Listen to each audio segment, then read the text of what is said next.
Hi everyone, I'm Jay and this is Vroom Vroom.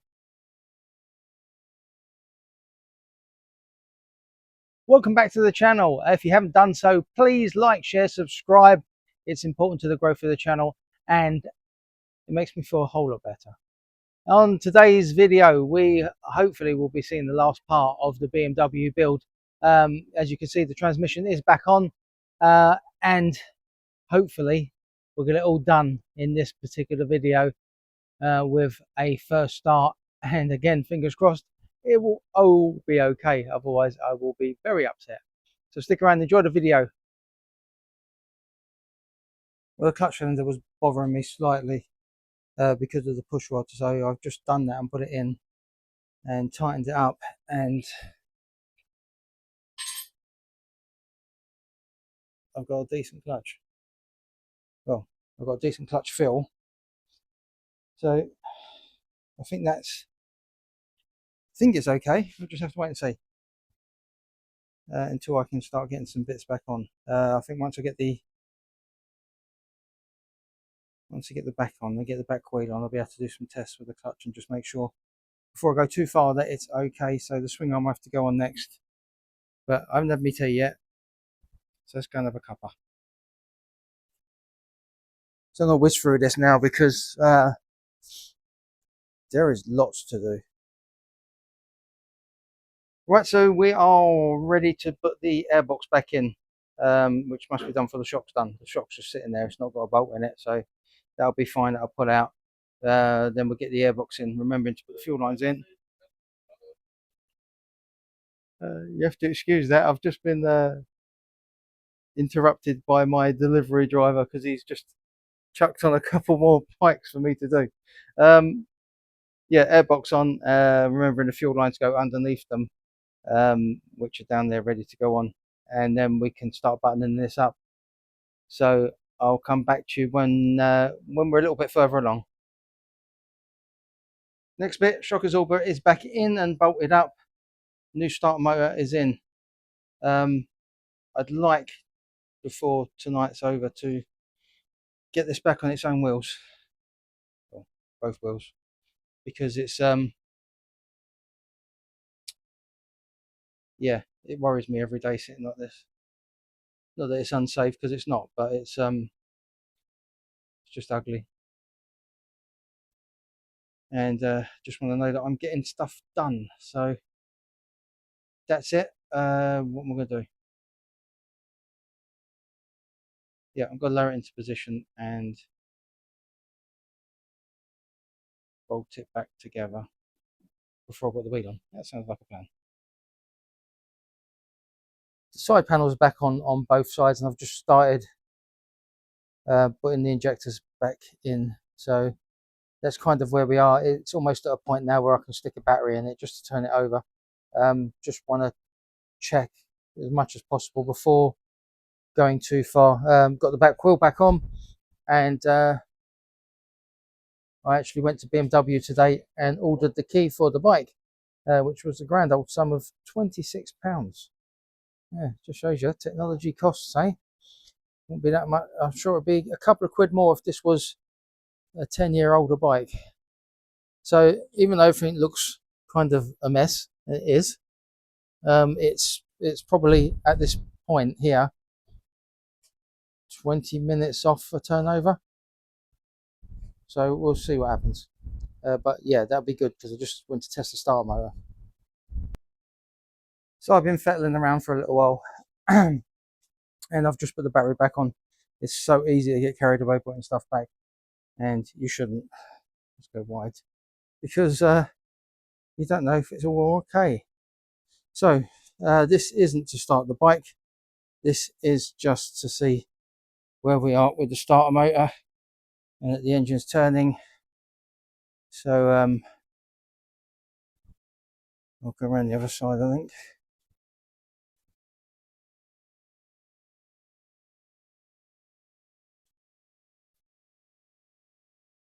And we've got the magic switch in. And we do have ignition. So again, this is just to see if the engine will turn over.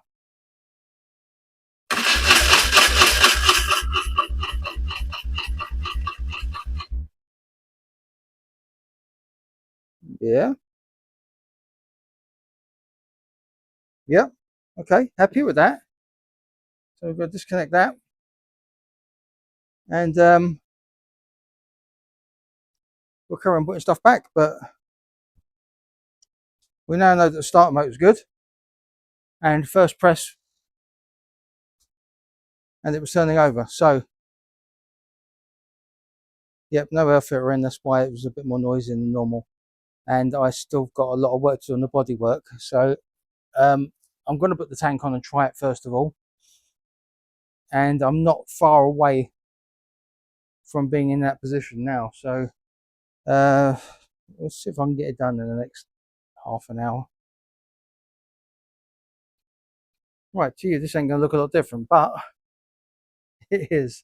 I've secured the frame now, which is good because I forgot what bolt goes through, and it's a long bolt with a couple of nuts on each end, goes all the way through the frame. And I've done up the Allen keys to each side now. I've rubbed down the front of the frame, gave it a coat of rust protector, and now I've just put first coat of frame paint on it. Yeah, it's come up nice. It's not got to be perfect. It's hidden by the fairings, but I do want it to look and do its job to protect the bike and keep it on the road for many years to come. So that's done. The brakes have been done. I've tightened up and just changed a couple of bits over that were just niggly little bits that I don't want to leave till the end because then I'll just forget about them. So I've been doing stuff as I go along, and it's yeah, it's a process. This is the part where you don't rush, and so it's yeah, I'm really pleased. There was a tiny little clip that went onto the gear selector that it was getting a bit too dark yesterday to put it in, and I've just slipped it in and put it in. It's just bits like that, the attention to detail that's going to make all the difference with this. So I've got a lot more cleaning and preparation and protection to put onto this bike, but it's getting there. So that's it. The back brake's on, the caliper's on. I've got 1,000,001 bolts, but I know where they go. Happy days. I slept on this and something was making me very uncomfortable, and that was around the vacuum lines. And the fact that I hadn't seen any. So I've come out this morning after doing a little bit of research, and they're just not there. But the bike seemed to be running okay. So I'm going to do what should have been done in the first place and delete the vacuum lines because they're not needed in this particular bike. And also there's an earth strap that goes just underneath the MAF sensor that's meant to be earth to the bike, and it's not. So I'm going to replace that as well. So I mean, someone on another YouTube channel for cars once said build it better, and that's exactly what we're going to do. And I just want to make sure this is as reliable and as nice a ride for someone as possible. So I'm going to get on and get those bits done now. Luckily I've still got some vacuum line from a project a while ago, so we'll do that in a second. At a point now where I've cleaned up as much as I can, rust proofed as much as I can, and recoated with a special enamel frame paint. So it's tank on time. So just stick the tank on, connect up the leads, and see if this wants to start. Tank is on. That was easy, just a couple of connectors. The overflow and return pipes, I'm not quite sure where they go, so I'm gonna have to look at the routing of those. But all we've got to do now is shove the exhaust on and we're ready for a start. Do I think it's going to start? Actually, I don't. That tank's been sitting in the garden now for a week or so, and I'll be majorly surprised if water hasn't got in there. But we'll give it a go. So I think we are about there. Very easy to miss things on a complicated bike with lots of wires, especially when they're old and all of them look black because of the years of grime and stuff that's on them, and of course other people just playing about with it. So let's just see if the starter motor, the fuel pump, primes.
So a better result than I was thinking. What I'm going to do now is just put the tank back on properly, and I'm going to just make sure that the lines aren't interfering with the throttle, and it sounded all right. So I need to get into a position where I can just test the clutch now. I could be cheeky. They're still not going to tell if it's slipping or not. Okay, right, so just button it up a bit more. And that is shockingly bad fuel, which is a very polite way of saying what I was thinking then. So this has gotten a little bit curious now. I've just taken it out and had a ride on it, and the clutch is perfect.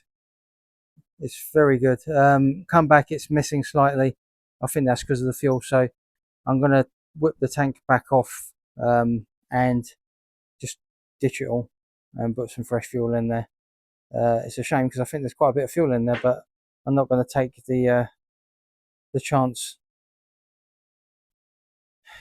Well, it's screwing it up, so it just needs to go. The other thing is, I'm not over the moon with the noise the starter motor's making when it's engaging. So I'm going to whip that back out and have a quick look at it. What's happening is well, it's just a bit of a noise. It sounds like it's not engaging fully. It's not missing. It's not grinding. It just doesn't sound right to me.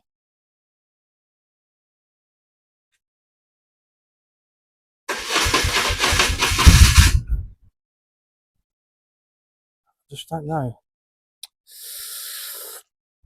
I'll have a look and see. So yeah, just want to make sure it's not grinding away at the teeth and the flywheel. Otherwise, this bike may as well just be dumped somewhere. But I don't think it's going to come to that. It's probably fine, but I just need to check it just for my own peace of mind before I start putting everything back together and it gets a little bit more of a pig to get out. So all in all, good news. Bike runs, clutch is good. I need to, what I didn't do was tighten up the back wheel. So I need to do that as well before it falls off with me on it, which won't be very good. But yes. Yeah. Okay, goodbye. Not got my mic on, so I'm not sure how this will come out, but I took the tank off again and drained it, put some fresh fuel in. It seems to be running a lot better now. So that's it. It's ready for the fairings to go back on, but I'm not going to do that quite yet. I just want to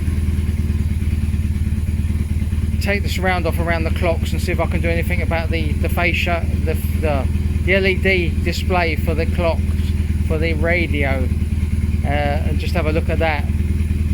But yeah, I mean, it's running beautifully now, so well happy.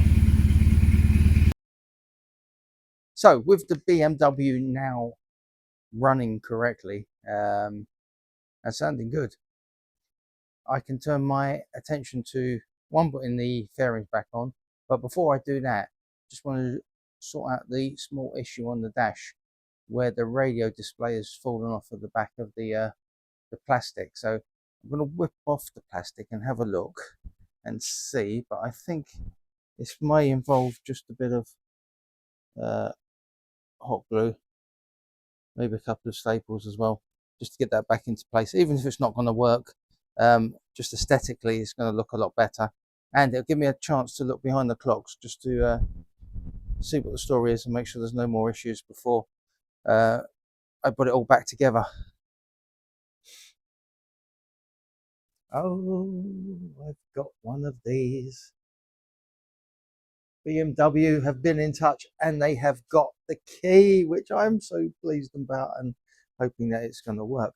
Right, so I'm going to try the back first.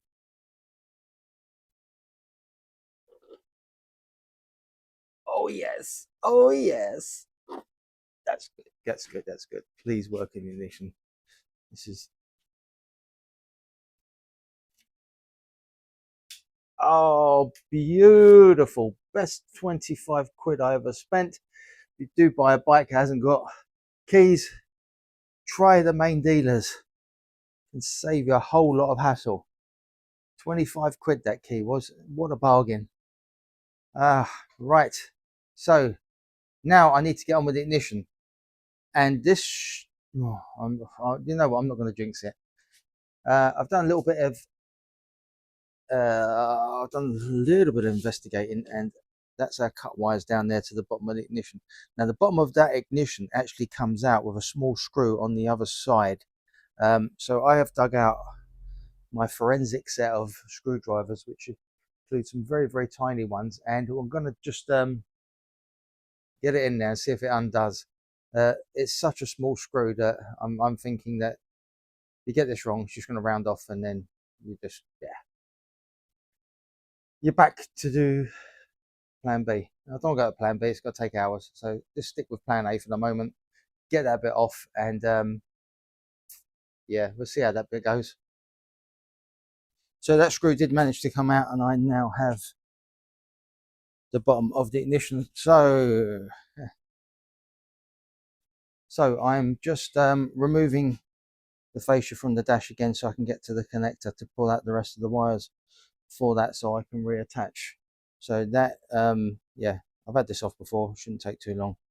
Pain having to do it again, but I didn't know that this was an option as a fix. I thought I was going to have to use some solder sticks or a bit of shrink wrap and solder them manually, which would have been a bit messy. So this is such a better option. So let's get the dash off and get that connector off. So it's ready now to be resoldered. I left the wire in the end in the dash. I started taking it apart, and the speaker's going to have to come out, and I'll probably have to take the nose cone off just to get to a connector. It's not worth the hassle. I've got good access down there, so I'll just bring the solder to the bike rather than the bike to the solder. So let's get these on. So I didn't bother recording that. Just a bit of soldering into the back of the ignition, and it all went quite smoothly. My soldering skills could do with a bit of work and a bit more practice, but it's back in. All I've got to do is do up the little screw now, but everything back on the key, which is really, really good news, because what that also means is now I can put the side fairings back on. So I'm going to crack on with that. I just need to do the little screw up that holds the bottom of the ignition in, and that's the final job on that. All of the dash is back together, and so yes, that's really good. It's just going back together okay now. The back rack is just about to go back on. I haven't done the other side yet, but I'm just taking my time with it and making sure that it's done properly. So I've still got yeah, several bolts to put in the front. I'm just about to sort the back out, where I just was trying to get the back off when I didn't have the key, so that just needs to be repaired. But I'm kind of hoping that this will be ready in about half an hour my time from now. But that obviously depends on everything just going to plan, so we'll just see how that bit goes. And it's done. It took a good while to get it all back together. Lots and lots of nuts and bolts, and that's it.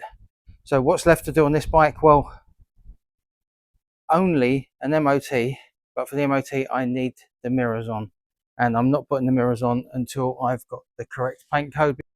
So I'm going to order a can of the correct paint tonight to get the mirror sprayed, and I'm also just waiting on the indicator bulb holders, which I've ordered now, which I only realised that I hadn't a short while ago. So that's it. Once the indicators are on, I think this bike will pass an MOT without any problems. So I'm just about to just take it up the road and make sure everything's okay, and yeah, then jobs are good. And so once I get the paint and the MOT, we'll come back to this one. Very final bits of this now. I'm just about to make a call to the local MOT station, see if they can fit me in. Just about to do the indicators. I need to just solder on trouble finding bulb holders for this particular model, but I've improvised some off of a BMW M5 that I've managed to make fit, so get them on and get this MOT ready. So hopefully next time you see me, it'll be with a BMW with an MOT. And that's it. As you can see, the BMW is now done. Yes, I still need an MOT. That's going to be done in the next day or two. But all in all, I'm really happy with where this bike has gone. It's not worth bucket loads, this bike, but it will do someone really, really well for a good few years to come. That clutch should last another 50,000 miles, and hopefully start a motor with as well. So if you have enjoyed the video, good stuff. And I'll see you on the next one. So take care, ride safe.